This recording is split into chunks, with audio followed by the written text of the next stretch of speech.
ప్రతిమ. ఇది ఒక horror story. Aziz గారు అద్భుతంగా రాశారు ఈ కథని. ఒక బొమ్మకి ప్రాణం వచ్చి హత్యలు చేస్తుందా, లేక ఆ హత్యల వెనకాల ఉన్న మిస్టరీ ఏమిటో తెలియాలి అంటే ఈ కథలోకి వెళ్ళిపోదామా? ఈ కథ నచ్చితే తప్పకుండా లైక్ చేయండి. Yes please. Trunk call from Hyderabad అన్నాడు టెలిఫోన్ ఆపరేటర్ అవతల నుంచి. వినడానికి సిద్ధపడుతూ అన్నాను. మాట్లాడండి చెప్పాడు operator. Hello, who is speaking అడిగాను. డిటెక్టివ్ దుర్యోధన్ గారి అసిస్టెంట్ అర్జున్ గారితో నేను మాట్లాడాలి వినిపించింది అవతల నుంచి సుమధుర స్త్రీ కంఠం. అర్జున్ హియర్. మీరెవరు? నా కంఠాన్ని పోల్చుకోలేదా అర్జున్? నేను Vishalini. Sorry, I'm very very sorry. నీ కంఠంలో మునుపటి చలాకితనం మాధుర్యం లోపించింది. విచార జీరలు వినిపిస్తున్నాయి. నెల రోజుల క్రితం జరిగిన మా నాన్న హత్య సంగతి మీకు తెలుసు కదా? తెలుసు, పేపర్లో చదివాను. వెంటనే నా ప్రగాఢ సంతాపాన్ని తెలుపుతూ టెలిగ్రామ్ కూడా ఇచ్చాను. అందలేదా? అందే ఉండాలి. చాలామంది పంపారు టెలిగ్రామ్లు. హంతకుడి ఆచూకీ ఏమైనా తెలిసిందా? పోలీసుల దర్యాప్తు కొనసాగుతోంది. ఇంకా ఏం తేలలేదు. అయితే ఈ మధ్య నన్ను నాన్నలాగే హతమార్చడానికి హంతకులు పటిష్టమైన ఒక పథకం వేశారు. మై గాడ్, ఎలా? నాన్న మరణంతో నేను అనారోగ్యం పాలయ్యాను. మా ఫ్యామిలీ డాక్టర్ రాసిచ్చిన టానిక్ తెప్పించి 2 రోజులు వాడాను. బాగానే ఉంది. కానీ 3వ రోజు రాత్రి తాగి పడుకున్నానో లేదో ఎడతెరిపి లేకుండా వాంతులు విరోచనాలు ప్రారంభమై మూర్ఛపోయినంత పనైంది. దాంతో డాక్టర్ గారికి ఆ టానిక్ విషయంలో అనుమానం వచ్చి ల్యాబొరేటరీలో రసాయన పరీక్ష జరిపించారు. అప్పుడు తెలిసింది అసలు విషయం. అందులో విషం కలిపి ఉందని. దాన్ని తాగాక అదృష్టవశాత్తు వాంతులై నా జీర్ణకోశంలో చేరిన ఆ విషమంతా బయటపడి నేను బ్రతికిపోయాను. ఇంట్లోనే ఎవరో ఆ టానిక్లో విషం కలిపి ఉంటారు అని నా అనుమానం. మీతో పాటు ఇంట్లో ఇంకెవరెవరు ఉంటారు? చిన్నాన్న వెంకట్రావు, పిన్ని భానుమతి, 2 నౌకర్లు మాత్రమే.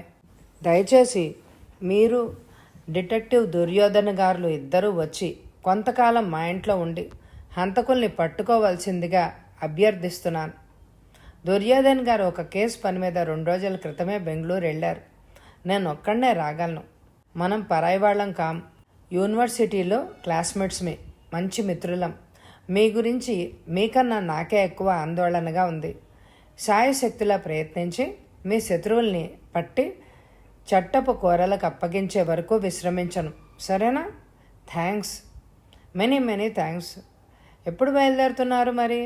వీలైతే ఈరోజే బయలుదేరేవాడిని, కానీ ఎంత త్వరగా విమానానికి టిక్కెట్లు దొరకడం కష్టం కనుక ఈరోజు రిజర్వ్ చేసుకొని రేపు ఉదయం ఫ్లైట్ ఎక్కుతానే.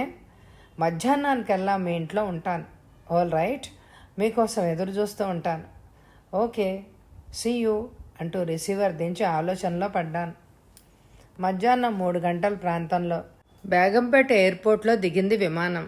సూట్ కేసుతో ఎయిర్పోర్ట్ బయటకు వచ్చి టాక్సీ ఎక్కి బంజారా హిల్స్ అన్నాను డ్రైవర్తో. బయలుదేరింది టాక్సీ. సాధారణంగా హైదరాబాదులోని అనేక మంది ధనవంతులు ఆ ప్రాంతంలోనే నివసిస్తూ ఉంటారు.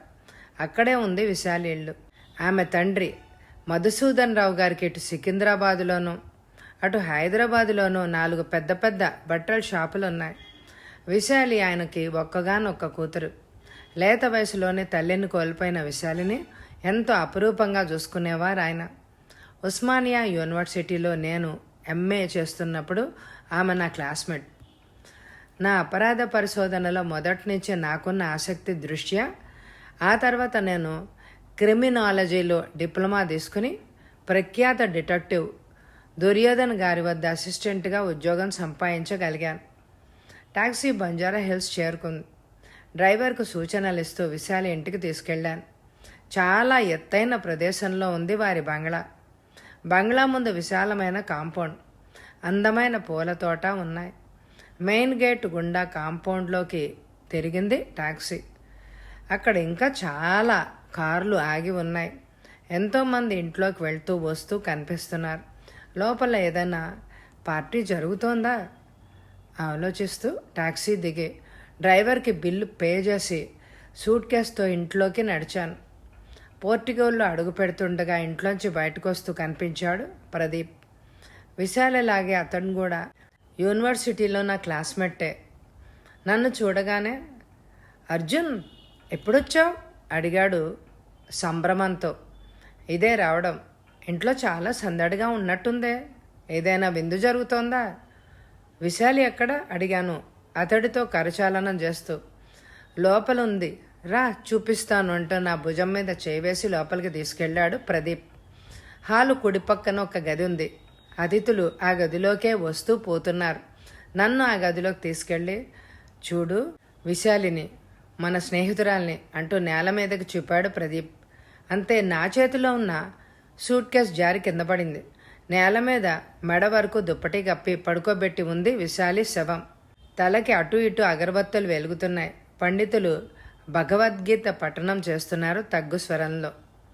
నిన్న నాతో ఫోన్లో మాట్లాడిన నిండు ప్రాణి ఇంత త్వరగా నిర్జీవం అయిపోయిందా? ఎలా నమ్మడం? అర్జున్, విశాలి ఇక లేదు మనకు అన్నాడు ప్రదీప్ గాద్గదికమైన స్వరంతో. ఎప్పుడు జరిగింది? ఎలా జరిగింది అడిగాను అయోమయంగా. ఆశ్రయం ఇచ్చిన వారే కాలసర్పాలై కాటు వేస్తే ఇలాగే జరుగుతుంది. ఇలా రా చెప్తాను అంటూ నన్ను డ్రాయింగ్ రూమ్లోకి తీసుకెళ్లి తలుపులు మూశాడు ప్రదీప్. అర్జున్ కాసేపట్లో వాళ్ళు కర్మకాండ కోసం విశాలి శవాన్ని శ్మశానానికి తీసుకెళ్లొచ్చు. నువ్వు ఎలాగైనా వాళ్ళని ఆపి శవాన్ని పోస్ట్ మార్టం చేయించమని ఒత్తిడి చేయి అన్నాడు ప్రదీప్ ప్రాధేయపడుతూ. పోస్ట్ మార్టమా? ఎందుకు అడిగాను నివ్వరబోయి. విశాలి మరణం సహజమైంది కాదు, ఆమె హత్య చేయబడింది అని నా అనుమానం. అందుకు ఆధారం ఏంటి? కొంతకాలం నుంచి ఆమె అనారోగ్యంతో బాధపడుతోంది. అందుకే ప్రతిరోజు క్రమం తప్పకుండా వచ్చి ఆమె చూసిపోతున్నాను. కాలేజీ స్థాయి నుంచి మా మధ్య ఎంతటి ప్రగాఢమైన స్నేహం ఉందో నీకు బాగా తెలుసు. నిజానికి మేమిద్దరం ప్రేమించుకున్నాం. ఆమె ఆరోగ్యం కుదుట పడ్డాక పెళ్లి చేసుకుందామని నిర్ణయించుకున్నాం. అంతలో ఊహించని విధంగా 4 రోజుల క్రితమే విశాలి తండ్రి దుర్మరణం పాలయ్యారు. ఇంటికి వెనక భాగంలో ఎన్నో అడుగుల కింద బండరాళ్ల మధ్య ఆయన శవం కనుగొనబడింది. ఎన్నడూ ఇంటికి వెనక్కి వెళ్ళని మనిషి, ఆ అవసరమే లేని మనిషి అక్కడ చచ్చి పడున్నాడంటే ఎవరికైనా అనుమానం వేస్తుంది కదా. అందుకే విశాలి పోలీసుల్ని పిలిపించి రిపోర్ట్ ఇచ్చింది. ఆయన్నెవరో అక్కడి నుంచి కిందకు తోసుంటారని నిర్ణయించుకుని దర్యాప్తు ప్రారంభించారు పోలీసులు. తండ్రి మరణంతో విశాలి పూర్తిగా ధైర్యాన్ని కోల్పోయింది. నిన్న సాయంత్రం వచ్చి ఆమెకు అన్ని విధాలా ధైర్యం చెప్పి నీ విషయం కదిపాను. నువ్వు పాత మిత్రుడివే కాదు, ప్రఖ్యాత డిటెక్టివ్ దుర్యోధన్ గారి వద్ద పనిచేస్తున్న అపరాధ పరిశోధనలో అనేక మెణుకువలు ఆకళింపు చేసుకున్న వాడివని ట్రంక్ కాల్ చేసి నిన్ను దుర్యోధన్ గారిని ఇక్కడికి పిలిపించి ఆమె నాన్న మరణం గురించి దర్యాప్తు జరిపించమని సూచించాను. సరేను అంది. ఉదయం వచ్చి చూస్తే ఇలా శవరూపంలో స్వాగతం ఇచ్చింది. ఆమె చిన్నాన్న పిన్ని మొసళ్ళ కన్నీళ్లు కారుస్తూ కనిపించారు. ఆమె మరణం గురించి డాక్టర్ వాళ్ళు ఏమన్నారు? రాత్రి పడుకున్న మనిషి పడుకున్నట్టే గుండె బలహీనత వల్ల ఆగిపోయి మరణించింది అని వాళ్ళ ఫ్యామిలీ డాక్టర్ చెప్తున్నాడు. అతడి పేరు సంజీవరావు. అర్ధరాత్రి కలలోనో భ్రాంతిలోనో తండ్రి రూపాన్ని చూసి ఉంటుందని ఆమె చిన్నాన్న వాదం.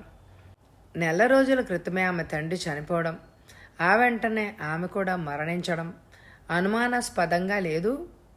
ఇప్పుడు విశాల శవాన్ని సాధ్యమైనంత త్వరగా దహనం చేయించడానికి తొందరపడిపోతున్నారు వాళ్ళు.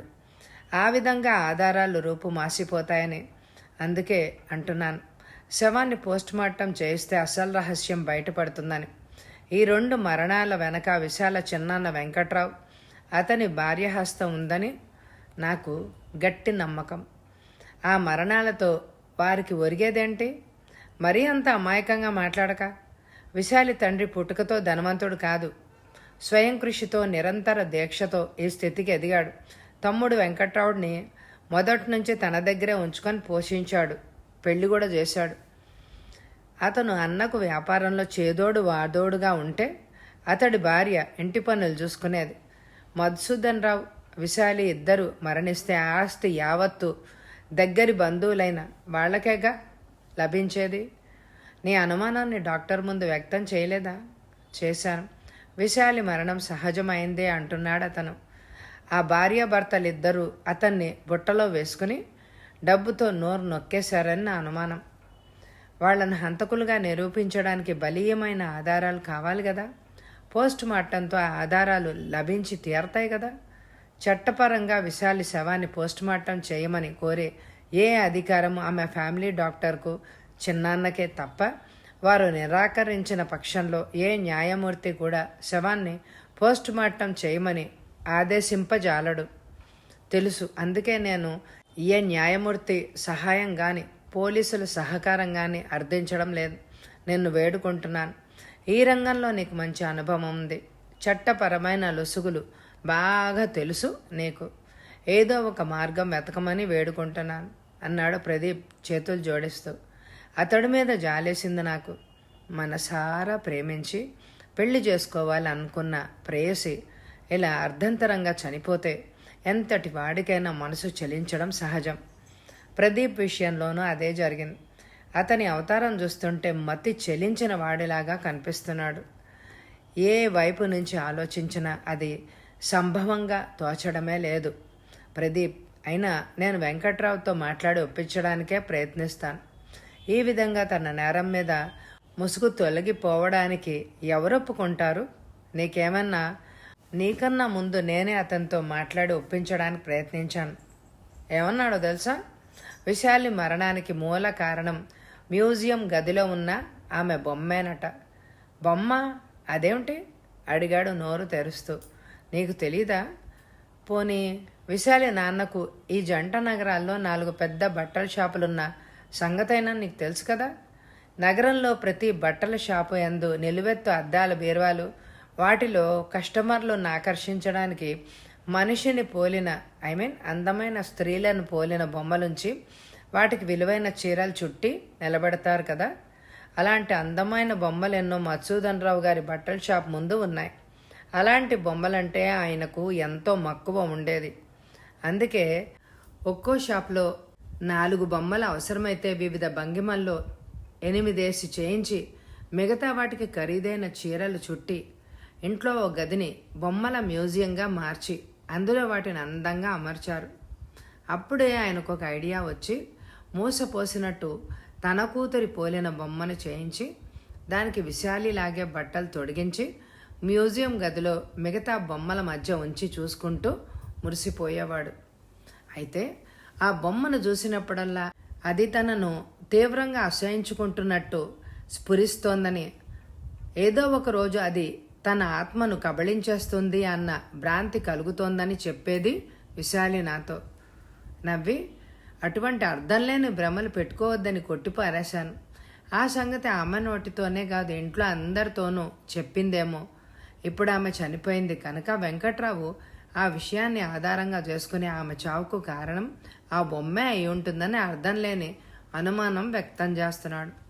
లేదా ఇంట్లో 2 ఆత్మీయులు వెంటనే మరణించినందుకు తన మస్తిష్కం దెబ్బతిని అలా మాట్లాడుతున్నట్టు అందరూ అనుకోవాలని నాటకం ఆడుతున్నాడేమో. ఆ విషయం తర్వాత ముందోసారి నేను ఆ మ్యూజియంని చూడాలి అన్నాను ఆసక్తిగా. పద, నేను చూపిస్తాను అంటూ తలుపు తెరిచాడు ప్రదీప్. అతన్ని అనుసరిస్తూ బయటికి నడిచాను. హాలు చివర ఉన్న ఒక గది దగ్గరికి తీసుకెళ్ళాడు ప్రదీప్. నెమ్మదిగా దాని తలుపులు తోసి లోపలికి అడుగుపెట్టాడు. గది 4 గోడలకు వరుసగా నిలువెత్తు అద్దాల బీరువాలు ఆనించి ఉన్నాయి. వాటిలో వివిధ భంగిమల్లో సజీవ మూర్తుల అన్న భ్రాంతిని కలిగించే రకరకాల స్త్రీల ప్రతిమలు అమర్చబడి ఉన్నాయి. ఒకదాంట్లో అధునాతనమైన స్త్రీ అందమైన జుట్టుముడి వేసుకుని చేతిలో వ్యానిటీ బ్యాగ్ పట్టుకొని నిల్చుంటే, మరొక దాంట్లో 16 అణాల కుటుంబ స్త్రీ తలపై నిండుగా కొంగగప్పుకొని అణుకువగా నుంచుంది. వేరొక షోకేస్లో లంబాడీ స్త్రీ తమ ఆచార దుస్తులు ధరించి అమాయకంగా నవ్వుతూ ఉంటే, మరొక దాంట్లో నల్లని ఆదివాస స్త్రీ బ్లౌజ్ లేకుండా ఒంటిపై కోక జుట్టుకుని పసివాడికి పాలిస్తూ కూర్చుంది. అలాగా ఒక్కో ప్రతిమను పరిశీలిస్తూ చివరికి విడిగా ప్రత్యేకంగా తయారు చేసిన ఒక షోకేస్ మీద నిలిచాయి నా చూపులు. అంతే, రెప్ప వేయడం మర్చి అలాగే చూస్తూ ఉండిపోయాను చాలాసేపు. అంతక్రితం విశాలి శవాన్ని నా కళ్ళారా చూసి ఉండకపోతే అందులో నుంచున్నది విశాలి అని భ్రమించేవాణ్ణేమో. అంత న్యాచురల్గా పోతబోసినట్టు విశాలిలాగా ఉంది ఆ బొమ్మలోని బొమ్మ. సాధారణంగా గొప్పింటి ఆధునిక యువతుల ఇళ్లలో తొడుక్కునే పాదాల వరకు వేలాడే గౌన్ తొడిగి ఉంది ఆ బొమ్మకు. తెల్లని గౌన్ మీద చిన్న చిన్న లేత నీలం రంగు పూలు అద్దున్నాయి. అప్పుడే స్నానం చేసినట్టు వదులుగా వెనక్కి జాలు వార్చిన శిరోజాలు. బహుశా న్యాచురల్ ఎఫెక్ట్ కోసం బొమ్మ తలకు ఆడవారి విగ్గు పెట్టినట్టుగా ఉన్నారు. ఇక వెళ్దామా అడిగాడు ప్రదీప్ వెనక నుంచి. పొద అంటూ వెనుదేరిగా పోయి చటుక్కున ఆగిపోయాను. కారణం, అదే సమయంలో విశాలి బొమ్మ కళ్ళు కనురెప్పలు కదిలినట్టు కనిపించాయి నాకు. దిగ్భ్రాంతితో అవాక్కైపోయి చూస్తూ ఉండిపోయాను. అంతక్రితం ప్రదీప్ అన్న మాటలు జ్ఞాపకం వచ్చాయి. ఆ బొమ్మను చూసినప్పుడల్లా అది తన ఆత్మను కబళిస్తుందేమోనన్న భ్రమ కలుగుతున్నట్టు చెప్పింది విశాలి. ఇప్పుడు ఆమె మరణించింది కనుక ఆమె ఆత్మ నిజంగానే ఈ నిర్జీవ బొమ్మను ఆవహించిందా? నెమ్మదిగా దాన్ని సమీపించి జాగ్రత్తగా పరిశీలించాను. ఇప్పుడు నిశ్చలంగానే ఉన్నాయి బొమ్మ కళ్ళు. బహుశా బయట ఏదో పక్షి ఎగిరిపోతే కిటికీల గుండా గదిలో పడుతున్న వెలుగు చెదిరి కళ్ళు కదిలినట్టు కనిపించాయా నాకు? లేకుంటే బొమ్మను ఆత్మ ఆవహించడం ఏమిటి అని అనుకుంటూ ప్రదీప్ వెంట బయటికి నడిచాను. వెంకట్రావు, అతని భార్య, డాక్టర్ ఎక్కడా అని అడిగాను. దహనానికి ఏర్పాట్లు చేస్తున్నారు, పిలుచుకొస్తాను అంటూ ఇంట్లోకి నడిచాడు ప్రదీప్. కాసేపయ్యాక ముగ్గురు వచ్చారు నా దగ్గరికి. వారి మొహాలు విషాదానికి బదులు తొణకని నిండు కుండల్లాగా గంభీరంగా ఉన్నాయి. నన్ను చూడగానే డాక్టర్ మొహంలో ఎందుకో చిరాకు ద్యోక్తమైంది. విశాలి చిన్నన్న వెంకట్రావుకి సుమారు 40 ఏళ్లుంటాయి. సామాన్యమైన ఒడ్డు పొడుగు, చామన ఛాయ, మనిషిలో డాంబికం కనిపించడం లేదు. అయితే భర్తకు భిన్నంగా భారీ కాయురాలు అతని భార్య భానుమతి. తొలిచూపులోనే తెలుగు సినిమాల్లో కనిపించే గయ్యాళి పాత్రల నటీమణుల్ని జ్ఞప్తికి తెచ్చే ముఖం. 35 ఏళ్ళు ఉంటుంది వయసు. ప్రదీప్ వాళ్లకు నన్ను పరిచయం చేసి ప్రైవేటు డిటెక్టివ్ అసిస్టెంట్నని, విశాలి స్నేహితుడినని చెప్పగానే వారి మొహాల్లో లేత ఎరుపు రంగు సంతరించి మాయమైంది. విశాలి మరణం సహజమైంది కాదని, అనుమానాస్పదంగా ఉందని, పోస్ట్ మార్టం జరిపిస్తే అసలు విషయం తెలుస్తుందని అన్నాడు ప్రదీప్. ఈ విషయంలో మీ అభిప్రాయం ఏంటి అడిగాను వాళ్లను. భర్త నోరు విప్పకముందే అందుకుంది భానుమతి. మీరు ఆ గాలి మాటల్ని నమ్ముతున్నారన్నమాట. అవి గాలి మాటలని ఎలా చెప్పగలం? పోస్ట్ మార్టం జరిపిస్తే నలుగురు మనసుల్లో నాటుకున్న అనుమాన బీజాలు తొలగిపోతాయి కదా. ఎవరో ఏదో అంటున్నారని పుత్తడి బొమ్మలాంటి విశాలి శరీరాన్ని ముక్కలు చేయించమంటారా అంది భానుమతి తీక్షణంగా. దహనం చేస్తే ఆ పుత్తడి బొమ్మ కాలి బూడిద కాదా? అది ఆచారానికి సంబంధించిన విషయం. అయినా మాకు లేని ఉబలాటం మీకెందుకంట? ముందే ధర్మరాజు లాంటి బావగారు, బంగారం లాంటి అమ్మాయి పోయినందుకు మేము ఏడుస్తూ ఉంటే మధ్య మీ రోకటి పోట్లేంటి? మా ఫ్యామిలీ డాక్టర్ గారు విశాల మరణం సహజమైంది అని నిర్ణయించారు. ఏది ఏమైనా నేను అమ్మాయి శరీరాన్ని ఖండఖండాలుగా చేయడానికే మాత్రం ఒప్పుకోను అంది కుండ బద్దలు కొట్టినట్లు. వాళ్లతో పేచి ఎందుకు బాను? ముందే వర్షాకాలం, పైన మబ్బులు ముసురుకున్నాయి. వర్షం వస్తే చితే అంటుకోదు. శవాన్ని త్వరగా తీసుకెళ్లడం మంచిది అన్నాడు అంతవరకు మౌనంగా ఉన్న వెంకట్రావు. భానుమతి విజయ్ గర్వంతో చూసింది మా వైపు. దమ్ములుంటే ఆపుకోండి చూద్దాం అన్నట్టున్నాయి ఆ చూపులు. విశాలి శవంతో పాటు ఆమె బొమ్మను కూడా దహనం చేస్తే బాగుంటుంది బాను అన్న వెంకట్రావు మాట విని డాక్టర్ కనుబొమ్మలు ముడిపడ్డాయి. ఎందుకు? మీకు తెలియదు డాక్టర్. విశాలి బ్రతుకుండగా అప్పుడప్పుడు నాతో అనేది, ఆ బొమ్మను చూస్తే తనలో తెలియని భయం పుడుతోందని, అది తన ఆత్మను కబళిస్తుందేమోనని గుండె జల్లుమంటోందని చెప్పేది నాకు. ఆ బొమ్మ అంటే అదో రకం జలధరింపు నవ్వాడు డాక్టర్. అవన్నీ అర్థం లేని భయాలు, నిరాధారమైన అపోహలు. ఈ ఇంట్లో మా అన్నయ్యకు సంబంధించిన ఆయన కూతురు విశాలికి చెందిన ఏకైక జ్ఞాపక చిహ్నం ఆ బొమ్మ. దాన్ని కూడా చేజేతులారా రూపు మాపడం వివేకమేమి కాదు. నాది అర్థం లేని భయం కాదు డాక్టర్. ఆ బొమ్మ సామాన్యమైంది కాదని రూఢిగా నేను చెప్పగలను. ఎప్పుడైతే మీరు విశాలిని పరీక్షించి మరణించింది అని ప్రకటించారో ఆ శవాన్ని బంధుమిత్రుల సందర్శనార్థం మేడ మీద పడగదిలో నుంచి కిందకి తెచ్చి హాల్ పక్క గదిలో ఉంచి అయిన వాళ్ళందరికీ ఫోన్లు చేసి శవమున్న గదిని సమీపిస్తుండగా నా కళ్ళ ముందే ఆ గదిలోంచి ఆ బొమ్మ చకచకా యువతలకు వచ్చి మ్యూజియం గది తలుపు తెరుచుకుని లోపలికి వెళ్ళిపోయింది. ఆ దృశ్యం చూసి దిగ్భ్రాంతితో నా కాళ్ళు చేతులు ఆడలేదు చాలాసేపు. అప్పుడు మీరు నౌకర్లు మేడ మీద కన్నీరు మున్నేరుగా ఏడుస్తున్న భానుమతిని ఓదారుస్తున్నారు. ఆశ్చర్యంలోంచి తేరుకుని గబగబా శవం ఉన్న గదిలోకి వెళ్ళి చూశాను. విశాలి శవం ఎక్కడ ఎలా పడుకోబెట్టబడ్డామో అలాగే ఉంది. మరి నేను చూసింది భ్రమో వాస్తవమో సరిగ్గా తేల్చుకోలేకపోయాను. ఆ సంగతి మీకు చెప్తే నమ్ముతారో లేదో అని చెప్పలేదు. చూడండి వెంకట్రావు గారు, ఏ కోణం నుంచి పరిశీలించినా మీ కథనం వాస్తవానికి చాలా విరుద్ధంగా దోస్తోంది. నేను అన్ని విధాలా పరీక్షించే విశాలి మరణాన్ని ధృవీకరించాను. బహుశా ఆ బొమ్మ గురించి విశాలి మీతో చెప్పిన మాటలు, దాని మీద మీరు ఏర్పరచుకున్న భావాలు కలగా పొలగమై ముందే ఆ అమ్మాయి చనిపోయిన సడన్ షాకులో ఉన్న మీకు అలా బొమ్మ నడిచి వెళ్తున్నట్టు భ్రాంతి కలిగి ఉంటుంది అన్నాడు డాక్టర్ కొట్టి పారేస్తూ. డాక్టర్ గారు చెప్పింది నిజమే అయి ఉండాలి. విశాలి లేని లోటు నా బొమ్మతో పోడ్చుకోవచ్చు. ఈ ఇంట్లో అది ఉన్నంతకాలం విశాలి మరణించింది అన్న భావమే కలగదు మనకు. అవతల మబ్బులు ఉరుములు వస్తున్నాయి. ముందు దహన సంస్కారాల సంగతి చూద్దాం పదండి అంది భానుమతి తొందరపెడుతూ. వారి నక్కజిత్తులు చూస్తుంటే ఒళ్ళు మండిపోయింది నాకు. కానీ ఏం చేయాలి? ఏం చేయడానికి చట్టపరంగా నాకు అధికారం లేదాయా. వాళ్ళు వెళ్ళిపోగానే చివరి ప్రయత్నంగా డాక్టర్ని వేడుకుందామని అతని వైపు తిరిగాను. నేను పెదవి కదపక ముందే అతను నెట్టుడ్చి విశాలిని కాపాడడానికి శక్తి వంచన లేకుండా ప్రయత్నించాను. లాభం లేకపోయింది. ఈ వయసులోనే భగవంతుడు ఆమె ఆయుష్కు ఫుల్ స్టాప్ పెట్టేశాడు. చావు పుట్టుకలు మన చేతిలోనివా అన్నాడు వేదాంత ధోరణిలో. నిజమే, కానీ ఒకరి చావుకు కారణాలు కనుగొనే అధికారం చట్టరీత్యా మీ చేతిలో ఉంది. విశాలి శవాన్ని పోస్ట్ మార్టం చేయించి ఆమె చావుకు కారణం ఏమిటో తెలుసుకుని ఉంటే బాగుండేది.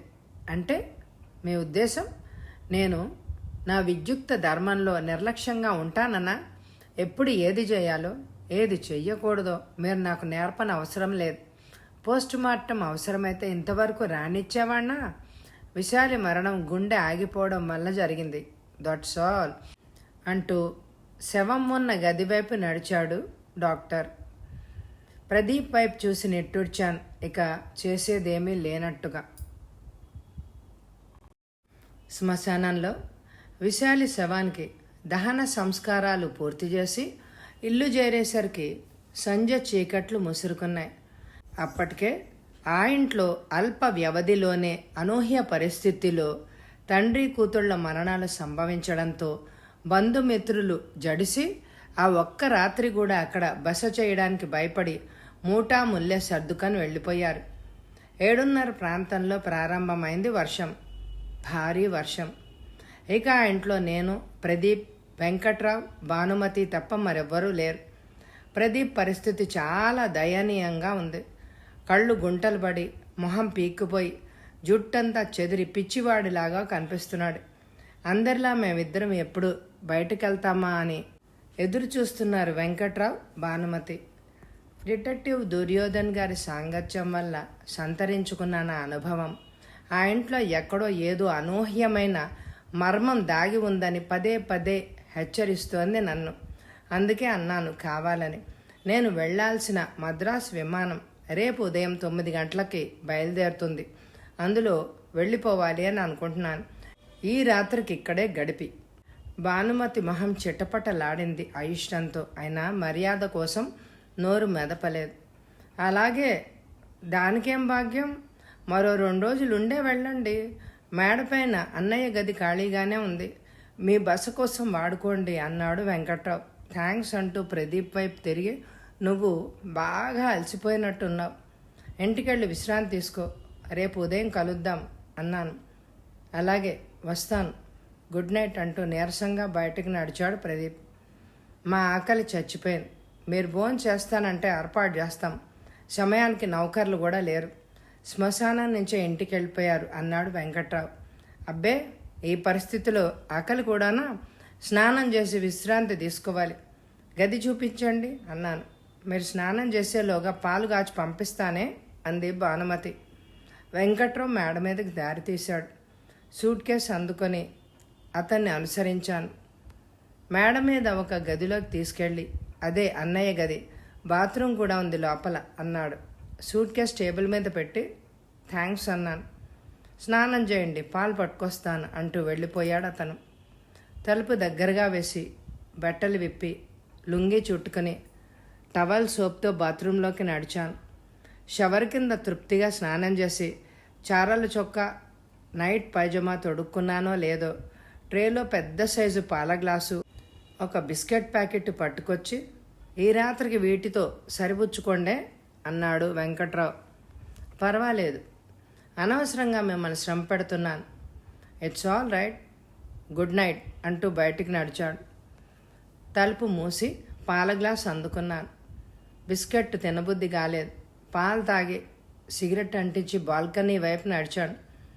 అక్కడి నుంచి చూస్తే ఇంటి వెనక భాగం దూరాన కనుచూపు మేర వరకు నగరంలో వెలుగుతున్న విద్యుత్ దీపాలు కనులకింపుగా కనిపిస్తున్నాయి.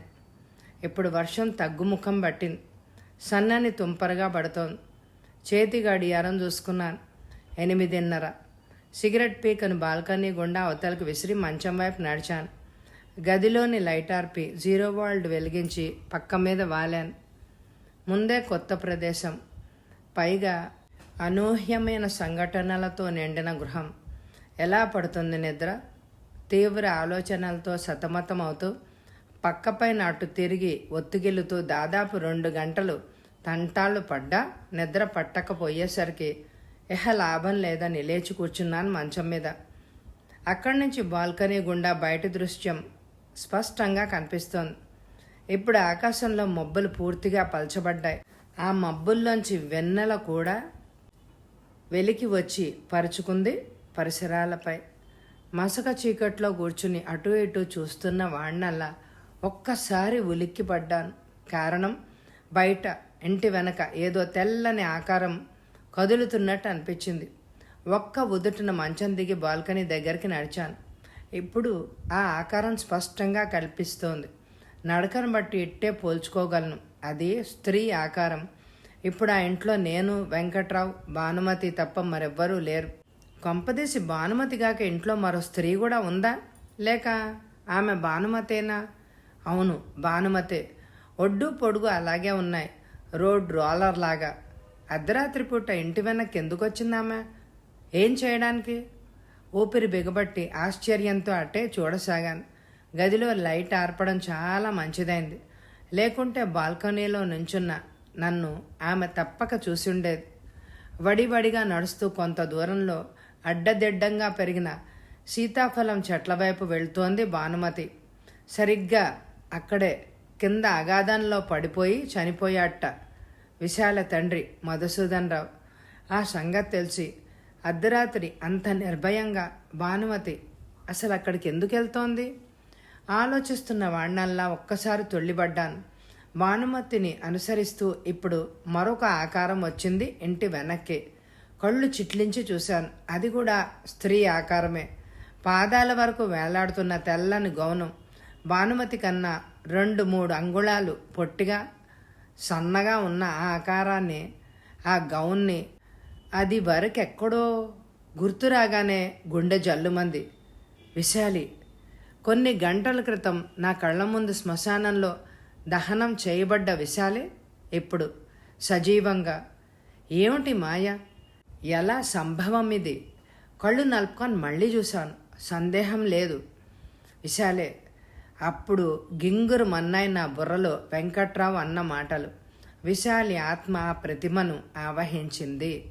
చూస్తుండగానే ఆ రెండు ఆకారాలు ఒకదాని వెనక ఒకటి సీతాఫలం చెట్ల వెనక్కి వెళ్ళిపోయాయి. అంతే, మరుక్షణం దిక్కులు పెక్కటిల్లేలాగా పెద్ద ఆర్తనాదం వినిపించింది. నా గుండెల్లో గుర్రాలు దౌడిదీశాయి. మరేమీ యోచించకుండా వెనుదిరిగి తలుపు వైపు పరిగెత్తాను. గడియదీసి బళ్ళున తలుపు తెరిచి వేగంగా మెట్లు దిగి హాల్లోకి చేరుకున్నాను. ఆ కంగారులో తెరిచి ఉన్న హాల్ తలుపులు నన్ను ఆశ్చర్యపరచలేదు. ఒక్క ఉదుటన్న బయటపడి కుడివైపు నుంచి చుట్టు తిరిగి మేడ వెనక్కి పరిగెత్తాను. సరిగ్గా అదే క్షణంలో గౌను తొడుక్కున్న తెల్లని ఆకారం ఎడమ వైపు నుంచి వేగంగా మేడ ముందు భాగం వైపు వెళ్తూ కనిపించింది. ఏయ్, ఎవరు నువ్వు? ఆగు! అరిచాను గట్టిగా. ఆ ఆకారం ఆగలేదు, వెనుతిరిగి చూడలేదు. త్వరగా నడుస్తూ నా దృష్టికి దూరమైపోయింది. అప్పుడు తెలిసొచ్చింది నేను చేసిన పొరపాటు. ఆ హడావుడిలో సూట్ కేసులోంచి నా రివాల్వర్, టార్చ్ లైటు తేవడం మర్చిపోయాను. ఆ గావు కేక ఎవరిది? భానుమతిదా? ఏం జరిగింది ఆమెకు? ఇప్పుడు ఆ ఆకారాన్ని వెంబడిస్తూ పోతే అవతల భానుమతికి ఏదైనా అవాంతరం ముంచుకొచ్చి ఉంటే సమయానికి ఆదుకోలేను. అందుకే మరేమీ ఆలోచించకుండా సీతాఫల చెట్ల వైపు పరుగుదీశాను. ఆ చెట్లకు 4 అడుగుల అవతలే ఉంది అగాధం. భానుమతి అయిపు లేదు అక్కడ. జాగ్రత్తగా చూసుకుంటూ కొండ చివర నిల్చుని కిందకి చూశాను. మరీ అంత లోతు లేకున్నా అక్కడి నుంచి ఎవరైనా తల్లకిందులుగా పడితే మాత్రం బ్రతకడం కష్టం. నా అనుమానం నిజమైంది. కింద తొలచిన బండరాళ్ల మీద పడింది ఒక ఆకారం. భానుమతి గారు, భానుమతి గారు పిలిచాను గట్టిగా. జవాబు లేదు. అటు చూశాను. ఒకచోట కిందకి దిగడానికి అనువైన చోటు కనిపించింది. అటు వెళ్ళి జాగ్రత్తగా రాళ్లను పట్టుకొని అతి కష్టం మీద చేరుకోగలిగాను అక్కడికి. ఆ ఆకారం పడున్న ప్రదేశాన్ని సమీపించి వంగి చూశాను పరీక్షగా. భానుమతే బోర్లా పడింది రాళ్లపై. తల చితికి రక్తం మడుగు కట్టింది. చటుక్కున చెయ్యి అందుకని పల్స్ చూశాను. గుండె గుబిల్లమంది. అది చెయ్యి కాదు, ఐసు ముద్ద. మెడ ఎముక విరిగిందేమో, వెంటనే ప్రాణం పోయింది. ఇంత రాత్రివేళ ఆమె ఇక్కడికి రావడానికి అసలు కారణం? అదే అంతు చిక్కని మర్మం. ఆలోచిస్తూ అనవసరంగా కాలయాపన చేయకూడదు. వచ్చిన దారినే తిరిగి పైకి చేరుకొని పరుగుదీశాను ఇంటివైపు. హాల్లోకి అడుగుపెట్టి గబగబా మ్యూజియం గది వైపు నడిచాను. దగ్గరగా వేసున్నాయి తలుపులు. బయట గడియ పెట్టలేదు. దడదడలాడే గుండెతో మెల్లగా తోశాను. కిర్రుమని తెరుచుకుంది. అగ్గిపుల్ల గీసి నెమ్మదిగా అడుగు పెట్టాను లోపలికి. తలుపు పక్కనే ఉన్న స్విచ్ వేసి లైట్ వెలిగించాను. ఎదురుగా షోకేస్లో యథాప్రకారంగా నిశ్చలంగా నిల్చున్న విశాలి బొమ్మను చూడగానే నేను కాసేపు కొయ్యబారిపోయాను ప్రతిమలా. తర్వాత తేరుకుని షోకేస్ని సమీపించి ఆ ప్రతిమ పాదాలను పరిశీలించాను. ఎటువంటి మరకలు లేవు. మరి నేను చూసిందేంటి? కలగన్నానా? ఆలోచించి వెనుతిరిగి హాల్లోకి నడిచాను. సరిగ్గా అదే సమయంలో పైనుంచి కంగారుగా మెట్లు దిగుతూ కనిపించాడు వెంకట్రావు. భానుమతి ఎక్కడా? ఆ కేకలేమిటి? వెళ్ళి చూసిరా అడిగాడు ఆందోళనగా. మీ భార్య బయటికెళ్ళిన సంగతి తెలీదా మీకు? అడిగాను అతన్ని పరీక్షగా చూస్తూ. తెలీదు, నిద్రలో ఉన్నాను. హఠాత్తుగా ఏదో అలికిడై నిద్ర మేల్కొని చూస్తే పక్కలో లేదు. అనుకోకుండా బాల్కనీలోంచి బయటికి చూసి ఆశ్చర్యపోయాను. భానుమతి ఇంటి వెనక చెట్ల గుబురు వైపు వెళ్తోంది. సాలోచనగా తలూపాను. డాక్టర్ సంజీవరావుకు ఫోన్ చేయాలి. నెంబర్ చెప్పండి. 613349. ఫోన్ వైపు అడిగేశాను. అర్జున్ రావు గారు? ఆగి అతని వైపు చూశాను. విశాలి బొమ్మ భానుమతిని ఎందుకు వెంబడించింది? ఆ గావు కేక ఎవరిది? తెలుస్తుంది, కొద్దిసేపట్లో అంతా తెలుస్తుంది. ఓపిక పట్టండి అంటూ ఫోన్ దగ్గరికి నడిచి దాని పక్కనే ఉన్న టెలిఫోన్ డైరెక్టరీ అందుకొని స్థానిక పోలీస్ స్టేషన్కు, డాక్టర్కు, ప్రదీప్కు ఫోన్లు చేశాను. అదే ప్రదేశంలో మరో మరణం. అది అర్ధరాత్రి వేళ. ఆవిడ అక్కడికి ఎందుకు వెళ్ళింది? అడిగాడు ఇన్స్పెక్టర్ అయోమయంగా. నేను ఫోన్ చేసిన అరగంట తర్వాత ముందు పోలీసులు, తర్వాత ప్రదీప్, డాక్టర్ హుటాహుటిన వచ్చేశారు అక్కడికి. పోలీసులు ఇంటి వెనక భాగాన్ని భానుమతి పడువున్న ప్రదేశాన్ని క్షుణ్ణంగా పరిశీలించారు. ఇంటి వెనకన నేలపైన తివాసి పరిచినట్టు ఉన్నందువల్ల భానుమతి అడుగుల గుర్తులు గాని ఆమెను అనుసరించి వెళ్లిన స్త్రీ పాదముద్రలు గాని ఎక్కడా కనిపించలేదు. శవాన్ని పైకి తెచ్చి అంబులెన్స్లో పోస్ట్ మార్టం కోసం పంపించేశారు పోలీసులు. భార్య మరణించిన సంగతి తెలియగానే గుండెలు బాదుకుంటూ రోధించాడు వెంకట్రావు. అతన్ని శాంతపరచడానికి మా తల ప్రాణం తోక్కొచ్చింది. ఇన్స్పెక్టర్కు వివరించాను. నేను చూసింది జరిగింది. అది విన్నాక అతని కళ్ళు మెరిశాయి. ఆమెను అనుసరిస్తూ ఆ చెట్టు వైపు మరో స్త్రీ ఆకారం కూడా వెళ్ళింది అంటున్నారు. ఎవరామా? ఈ ఇంట్లో మరొక స్త్రీ కూడా ఉందా? లేదు, బొమ్మే. ఆ బొమ్మే నా భార్య ప్రాణం తీసింది అన్నాడు వెంకట్రావు రుద్ద కంఠంతో. బొమ్మ? ఎవరా బొమ్మ? అడిగాడు ఇన్స్పెక్టర్ ఆశ్చర్యంగా. వెంకట్రావు తన ధోరణిలో చెప్పుకుపోతున్నాడు. నేను ముందే హెచ్చరించాను. ఎవ్వరూ నమ్మలేదు నా మాట. భానుమతి కూడా. విశాలి చనిపోగానే ఆమె ఆత్మ ఆ బొమ్మను ఆవహించింది. ఇప్పుడది మామూలు ప్రతిమ కాదు, ప్రాణం వచ్చిన ప్రతిమ. మీరు చెప్పేదేమిటో అసలు నాకు అర్థం కావడం లేదు అన్నాడు ఇన్స్పెక్టర్ అయోమయంగా. వాస్తవాన్ని కప్పిపుచ్చడానికి, మిమ్మల్ని తప్పుదోవ పట్టించడానికి ఏదో కాకమ్మ కథ కల్పించి చెప్తున్నానులేండి. బొమ్మ ఏమిటి? ప్రాణాలు రావడం ఏంటి? ఆయన భార్యను చంపడం ఏంటి? రండి చూపిస్తాను మీకు ఆ బొమ్మను. అప్పుడైనా తెలుస్తుంది ఆయన చెప్పేదేంటో అంటూ గబగబా మ్యూజియం గదివైపు నడిచాడు ప్రదీప్. అందరం అతన్ని అనుసరించాం. మ్యూజియం తలుపు తెరిచి లోపల లైట్ వేశాడు ప్రదీప్. అందులో అడుగు పెట్టాక, అదిగో ఆ బొమ్మ గురించే ఇందాక ఈయన గారు చెప్పింది అన్నాడు ప్రదీప్ షోకేస్ వైపు చూపుతూ.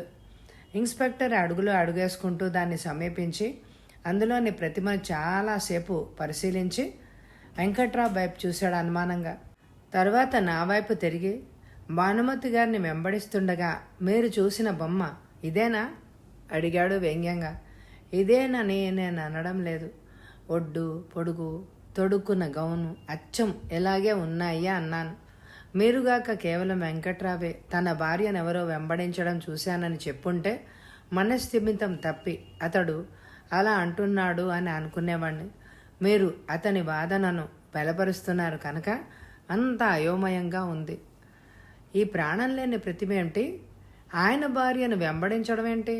ఇది కేవలం అపోహ అయితే మరి మీరిద్దరూ చూసిన ఆ రెండో స్త్రీ ఎవరు? ఆమెకు భానుమతిని చంపే అవసరం ఏంటి అడిగాడు ఇన్స్పెక్టర్. మీ ప్రశ్నలకు వీళ్ళెవ్వరూ జవాబు ఇవ్వలేరు. జరిగిందేంటో నేను చెప్తాను వినండి. ఒక పద్ధతి ప్రకారం తండ్రి కూతుళ్ళని హతమార్చి ఆస్తంతా హస్తగతం చేసుకోవాలని వెంకట్రావు భానుమతి కలిసి పథకం వేశారు. నెల రోజుల క్రితం విశాలి తండ్రిని ఏదో నెపంతో ఇంటి వెనక్కి తీసుకెళ్లి కిందకి తోసి చంపేశారు. తర్వాత నిన్న విశాలికి విషం పెట్టి చంపేశారు. స్త్రీలలో సహజ సిద్ధంగా పాపచింతన ఎక్కువ. భానుమతి అంతరాత్మ పదే పదే చేసిన పాపాన్ని కెలుకుతూ ఏదో ఒకరోజు తగిన ప్రాయశ్చిత్తం అనుభవించక తప్పదని హెచ్చరించి ఉంటుంది. ఆ మానసిక ఒత్తిడిని తట్టుకోలేక ఆమె స్వయంగా లేచి వెళ్ళి ఇంటి వెనక అగాధంలోకి దూకి ఆత్మహత్య చేసుకుందేమో, లేదా వెంకట్రావే ఆమెను అక్కడికి పదమని చెప్పి తానే వెనక నుంచి తోసి చంపేసి ఉండొచ్చు కదా. మొదటి నుంచి ఆమె ముక్కోపి మొండిగట్టం అతన్ని రాచి రంపాన పెట్టేది. ఆమెతో వేగలేక 2 హత్యల రహస్యం తెలిసిన తన భాగస్వామిని మట్టు పెట్టాలని అతనే ఆమెను చంపినా ఆశ్చర్యం లేదు అన్నాడు ప్రదీప్ ఉద్వేగంతో. అటువంటి నిందారోపణలు విన్నాక ఎంతటి బలహీనుడైనా ఎగిరి తంతాడు ఎదుటి మనిషిని. వెంకట్రావులో కోపతాపాలు ఉత్పన్నం కావడానికి బదులు నా భార్యను ఆ బొమ్మే చంపింది. అర్జున్ గారు కూడా చూశారు అది భానుమతి వెనక వెళ్ళడం అన్నాడు రుద్ద కంఠంతో. తలూపాడు ఇన్స్పెక్టర్. అవును, హతురాలని వెంబడిస్తూ గౌను తొడుక్కున్న మరో స్త్రీ కూడా వెళ్ళడం ఈయన కళ్ళారా చూశాను అని అంటున్నాడు. మరి ఆమె స్త్రీ ఏమిటి? Very simple. వెంకట్రావుని చూడండి. అతి సామాన్యమైన ఒడ్డు పొడువు, నెత్తిన లేడీస్ విగ్ పెట్టుకుని గౌను తొడుక్కుని దూరాన చీకట్లో నడిస్తే ఎవరైనా సరే స్త్రీగానే భావిస్తారు. అలాగే అర్జున్ని మభ్యపెట్టడానికి విగ్గు పెట్టుకుని గౌన్ తొడుక్కుని భానుమతి వెనకే వెళ్ళుంటాడు. అసంభవం. వెంకట్రావు దగ్గర అంత వ్యవధి లేదప్పుడు. పైగా ఆయన నడకకు నేను చూసిన స్త్రీ నడకకు చాలా వ్యత్యాసం ఉంది అన్నాను మధ్యలో. రిస్ట్ వాచి చూసుకున్నాడు ఇన్స్పెక్టర్. రాత్రి 2 దాటింది. మీరిద్దరి వితండ వాదాన్ని చాలా కూలంకషంగా పరీక్షించాకనే సరైన అవగాహనకు రావాలి. ఉదయం క్రైమ్ బ్రాంచ్ ఇన్వెస్టిగేటర్లతో సహా మా ఉన్నతాధికారులు చాలా మందే రావచ్చు ఇక్కడికి. అంతవరకు మీలో ఎవ్వరూ అనుమతి లేందే నగరం విడిచి వెళ్ళకండి. వస్తాను అంటూ మా వద్ద సెలవు తీసుకొని బయటికి నడిచాడు ఇన్స్పెక్టర్. డాక్టర్ నన్ను ప్రదీప్ను పక్కకు తీసుకెళ్ళి వెంకట్రావు మానసిక స్థితి బాగా బ్రేక్ డౌన్ అయినట్టుగా ఉంది. అతన్ని పైకి తీసుకెళ్ళి నిద్రపోవడానికి మందిచ్చి పడుకోబెట్టి వస్తా అన్నాడు. అంతా నాటకం. మమ్మల్ని బోల్తా కొట్టించడానికి ఆడుతున్న బోటకం అన్నాడు ప్రదీప్ మొహం చిట్లిస్తూ. విశాలి మరణంతో నీ మస్తిష్కం ఎలా బ్రేక్ డౌన్ అయిందో భార్య హఠాత్ మరణం అతని మనసును కూడా అలాగే దెబ్బతీసింది. పరిస్థితిని సరిగ్గా అర్థం చేసుకోవడం లేదు నువ్వు. అతన్ని మేడ మీద పడుకోబెట్టి వస్తానండి అంటూ వెంకట్రావు భుజం మీద చేయేసి మెట్ల వైపు నడిచాడు డాక్టర్.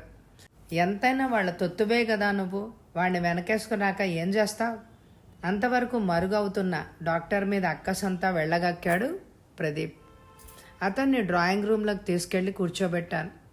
అర్జున్, ఇన్స్పెక్టర్ ముందు వెంకట్రావు కట్టుకథని ఎంత బలపరిచావో నాకు అర్థం కావడం లేదు.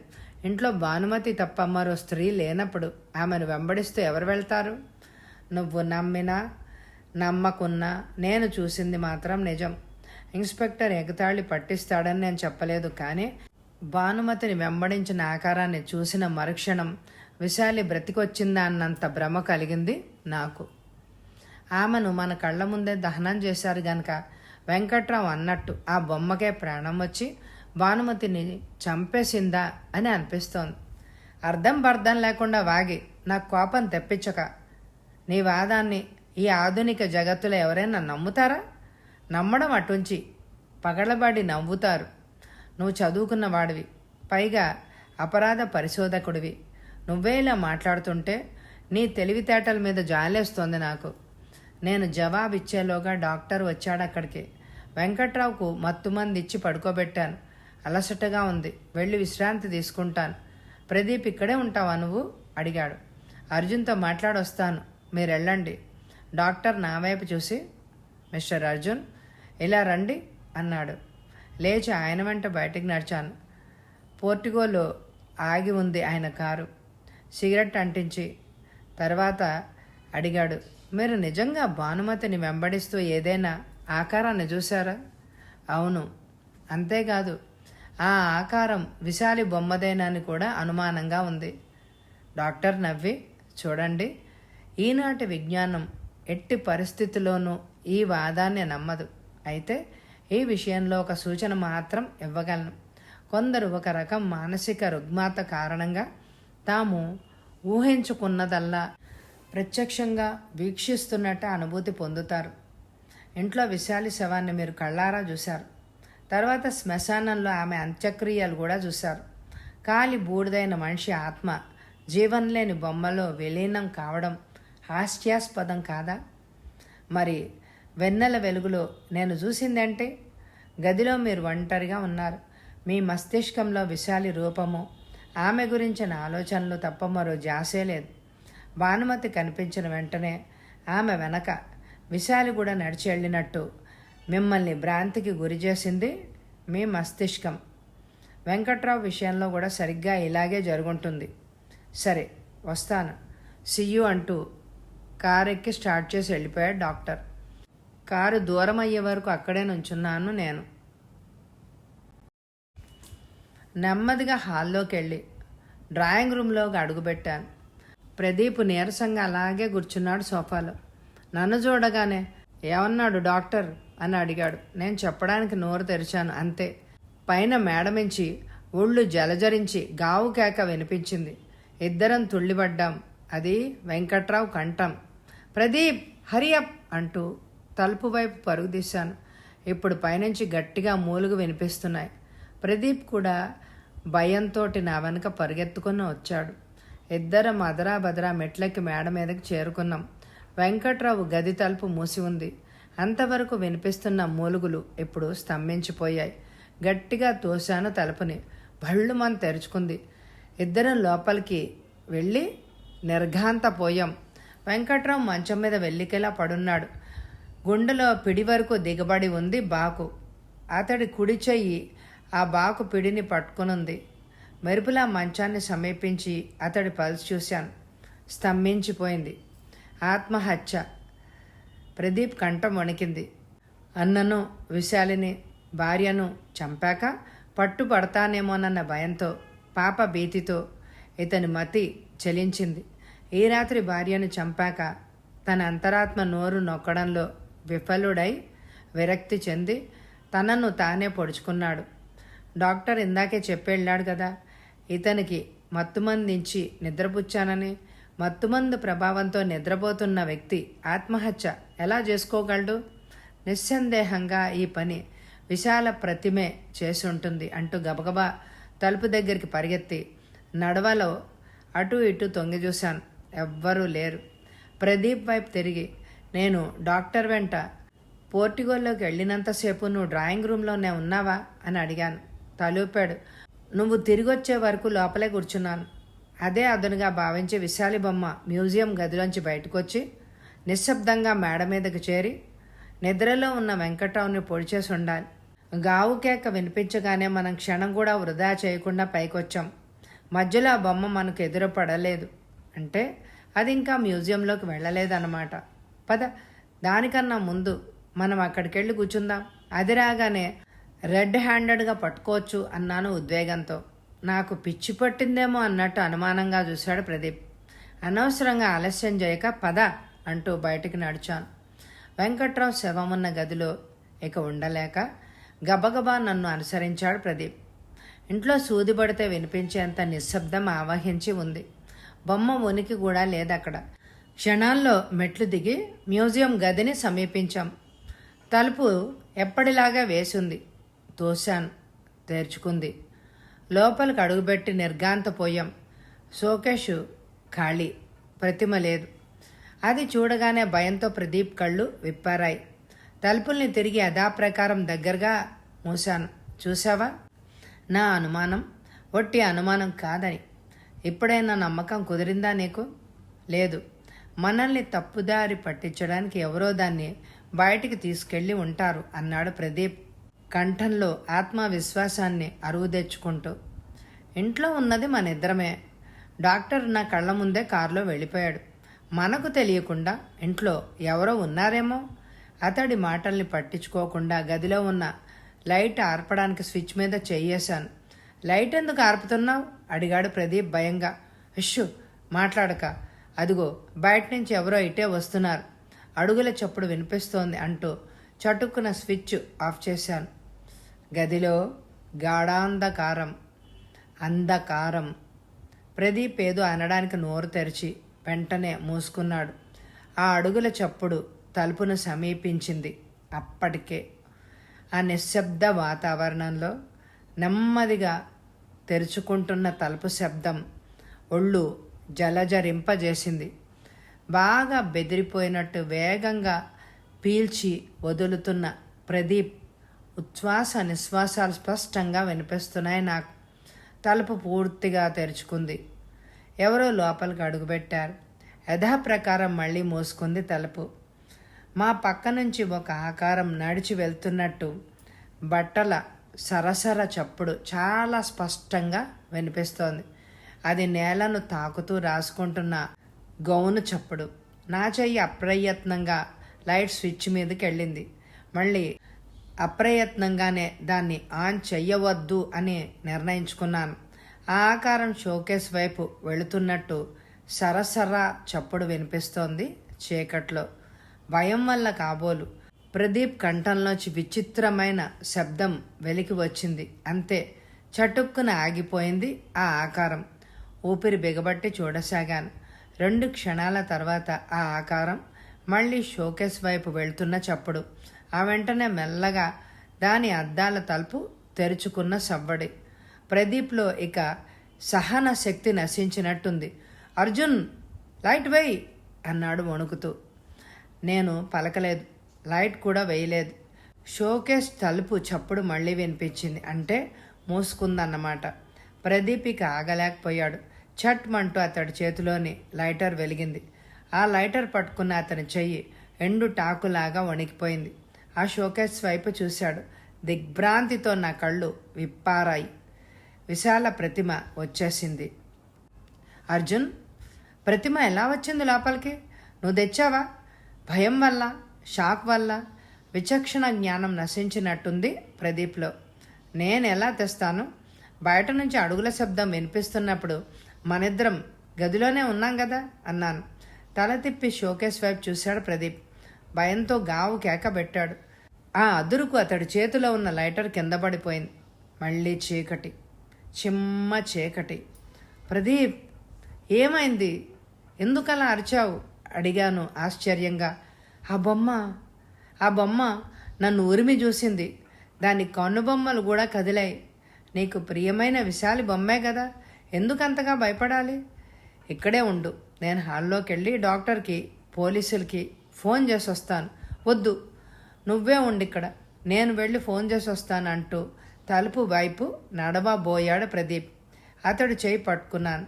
ఎంతసేపు ప్రతిమకు ప్రాణం రావడం ఏమిటా అని నాతో వాదించావు కదా, ఇప్పుడు నువ్వెందుకు ఇలా భయపడుతున్నావు? ఎందుకో నాకే తెలియదు. నువ్వు చెప్పింది నిజమేనేమో. అటువంటప్పుడు నువ్వింకా ఆనందించాలి కదా. మనసారా ప్రేమించిన ప్రేయసి ఆత్మ ఆమె ప్రతిరూపంలో జీవం పోసుకున్నందుకు పరవశించడం పోయి ఎందుకు ఇలా భయపడుతున్నావు? ప్రదీప్ కదల్లేదు. గజగజ వణుకుతున్నాడు. చేతులారా నన్ను చంపినవాడు నా ఆత్మని చూసి ఎందుకు ఆనందిస్తాడు? గదిలో మారు మ్రోగింది స్త్రీ కంఠం.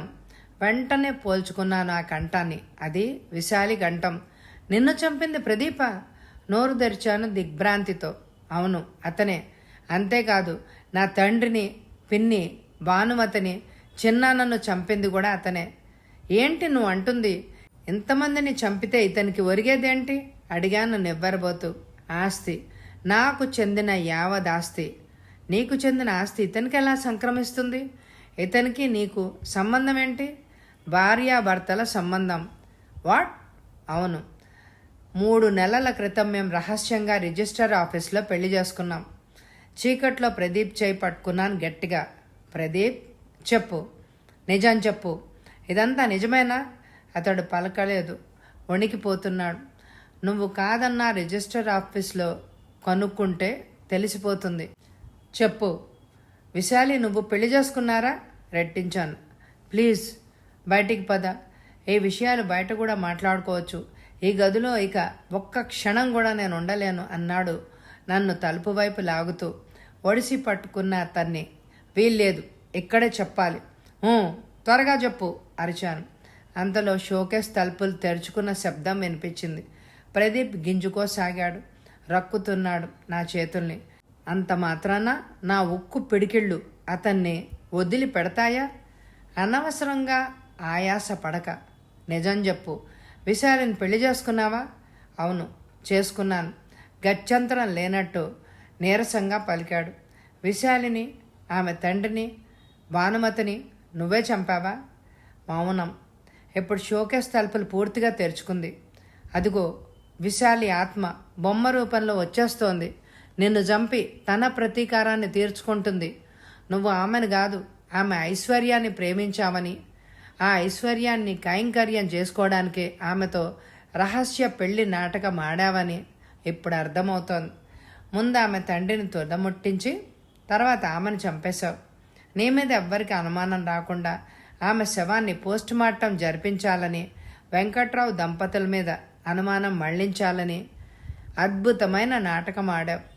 ఒకవేళ పోస్టుమార్టం జరిగినా, ఆమె విష ప్రభావంతో మరణించినట్టు తేలినా హత్యానేరం ఆ భార్యాభర్తలిద్దరి మీద మోపబడుతుందని, ఆ విధంగా వాళ్ళ అడ్డు తొలిగాక నింపాదిగా నువ్వు విశాల భర్తవని నిరూపించుకుని ఆస్తిని ఆరగించవచ్చు అని ఎత్తువేశావు. పోస్ట్ మార్టం ఎత్తు పారకపోవడంతో వెంకట్రావు మాటి మాటికి విశాలి ఆత్మ ఆమె బొమ్మను ఆవహించింది అనే భయాన్ని ఆధారంగా చేసుకుని ఆ భార్యాభర్తల అడ్డు తొలగించుకోవాలి అని భావించావు.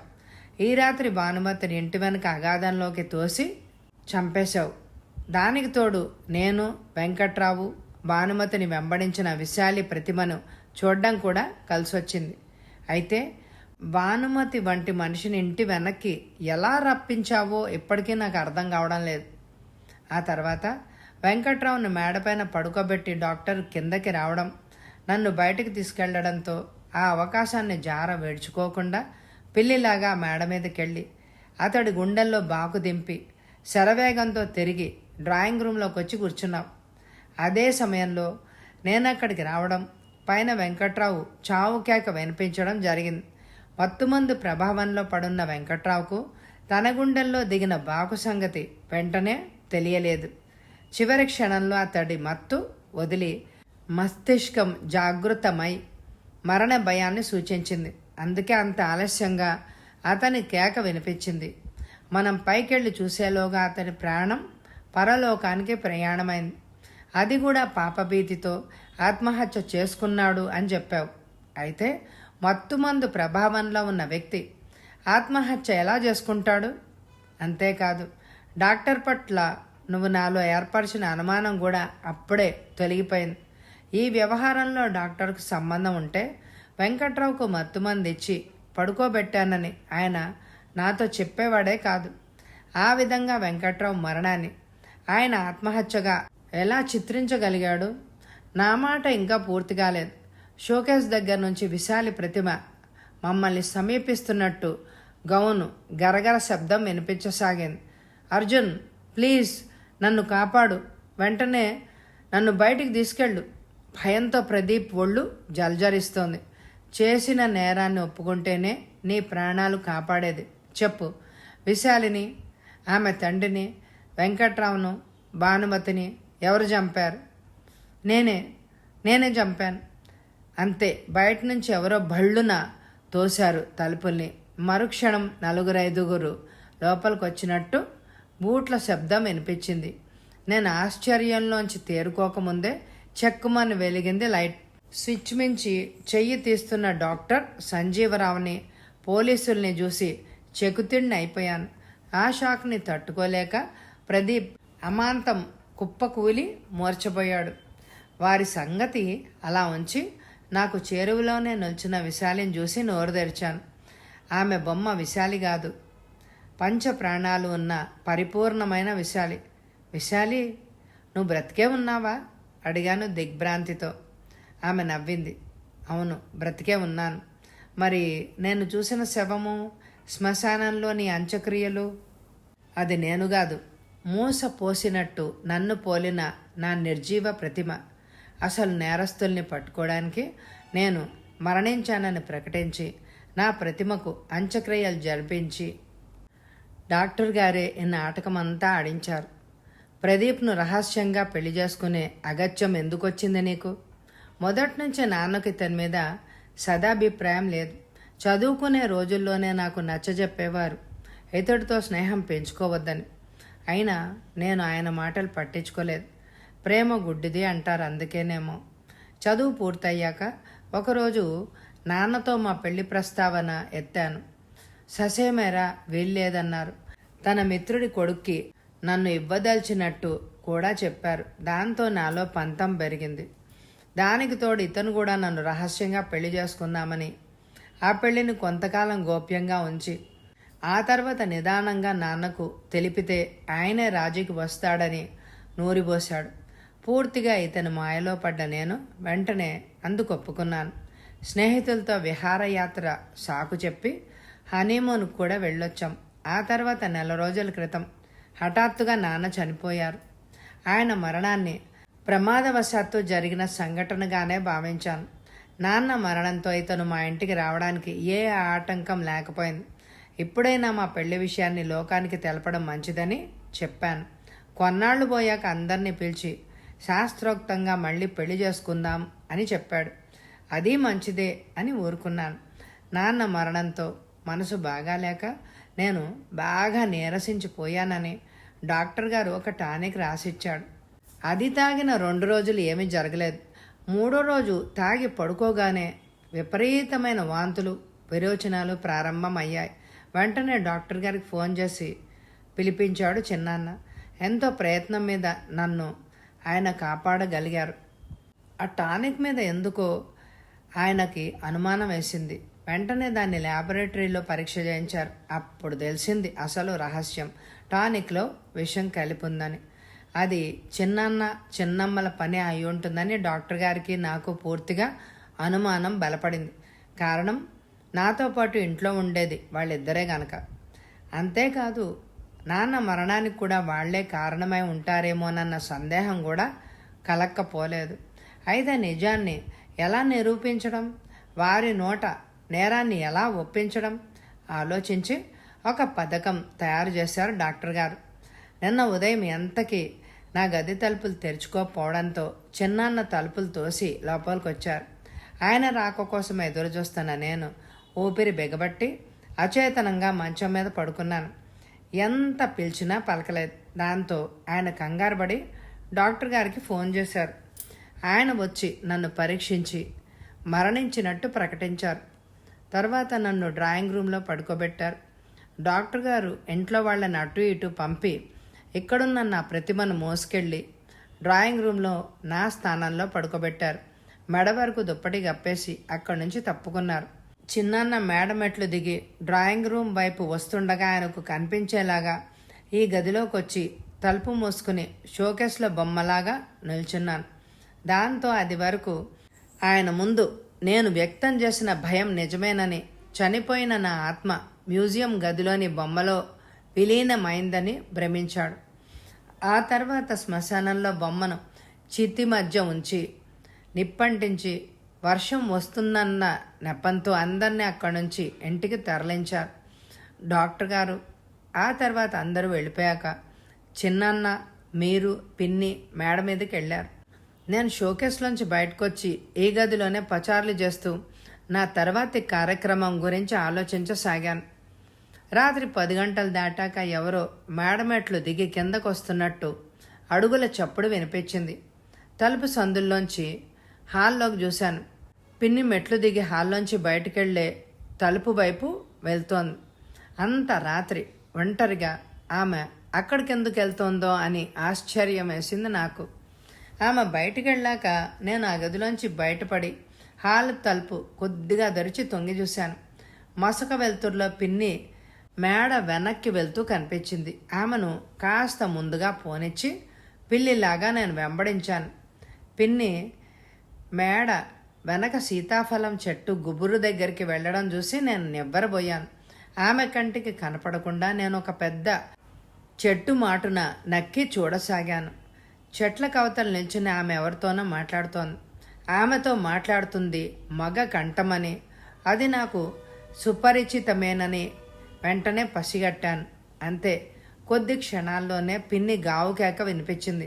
మరుక్షణం పొదల వెనక నుంచి మెరుపులాగా ఒక మగ ఆకారం యువతలకొచ్చి గబగబా ఇంటి ముందు భాగం వైపు వెళ్ళసాగింది.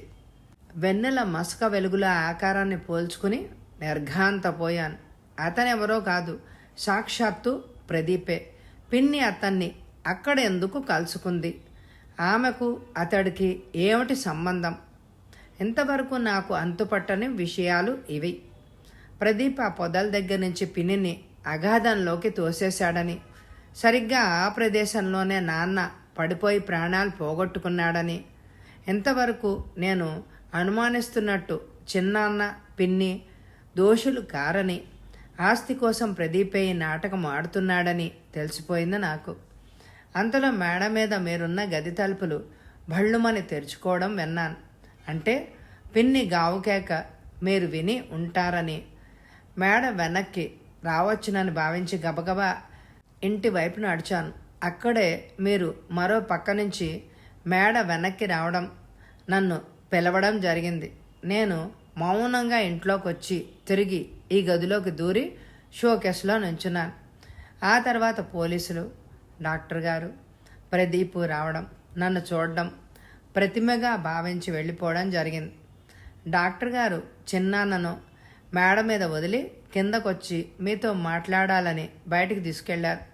నేను తలుపు సందులోంచి అంతా చూస్తూనే ఉన్నాను. మీరు అలా వెళ్ళగానే ప్రదీప్ గబగబా మెట్లెక్కి మేడ మీదకి వెళ్ళడం కనిపించింది. ఏదో అనుమానం వేసి అతని వెనకే పిల్లిలాగా పైకి చేరాను.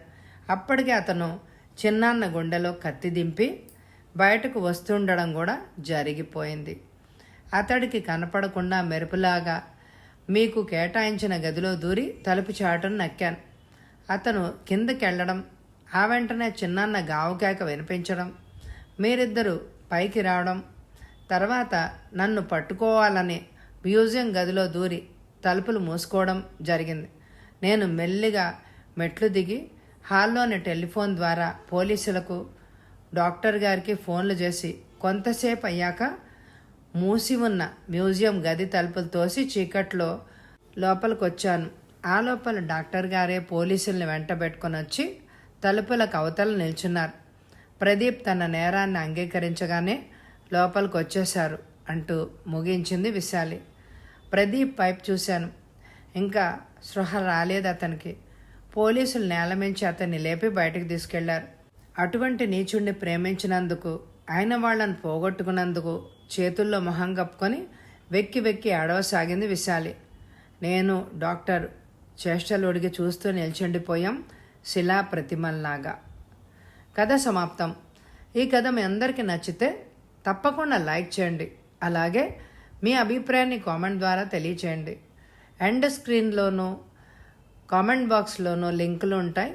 తప్పకుండా ఇదివరకు చదివిన కథలు, నవలలు వినండి. Thank you very much my dear friends.